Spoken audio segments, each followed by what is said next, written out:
The World Economic Forum studied that in a report called The Future of Jobs. And they found out about the barriers to hiring and promoting women in the industry. And this is very interesting to notice that these barriers do not sit only with women. So it's not only about women to dare more, etc. But it's also about what the ecosystem can do about the unconscious bias, conscious bias and beliefs the line managers have about women and leadership, and what the companies can do about enabling work-life balance for women and making sure that women are developed as leaders at the same pace as men. We've talked about today some of the barriers that women have faced or women have perceived. I think in general it's getting better. We're growing as an industry. Being at this conference, talking to people, listening to both men and women talk about the programs and the different actions they're putting in place in their companies shows me that we're trying to do the work to lift the barriers. But I think there are barriers. History tells us so. There are less women in tech companies. There are less women in tech roles.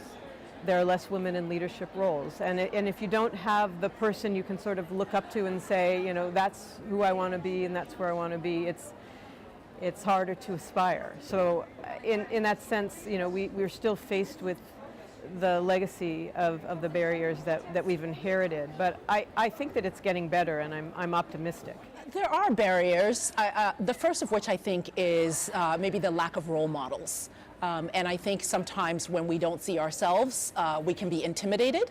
However, I like to think about the opportunities, right? Technology is becoming so ubiquitous and becoming more accessible in terms of our day-to-day use that I think it actually creates more opportunities to get involved in a variety of different ways, whether it's purely within a technical area and building products or being in another function that supports the company, right? And so whilst there are barriers, I think there are probably more opportunities. And again, I'd like to encourage people to give it a try.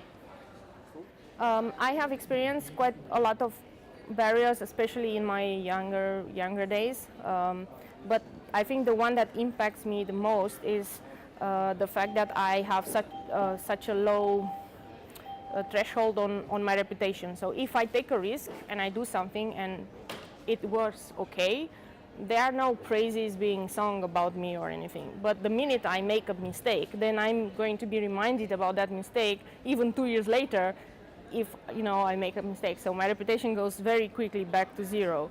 So that I think has impacted my career because I set it back quite a number of times for even smaller things. So yeah, if anybody else is watching this, you know, be careful of not having your mindset and your bias set on just one little thing, one little mistake, but take into account the entire period that person has worked or has used. I think there are many challenges for people entering the workforce, whether male or female. And part of that is due to the scarcity of people entering into the technology workforce. There are fewer people coming through the funnel from universities. And when they enter into the workplace, they're encountering a world that is digitizing, and they can take their skills anywhere. People are not necessarily looking to go to the traditional players anymore.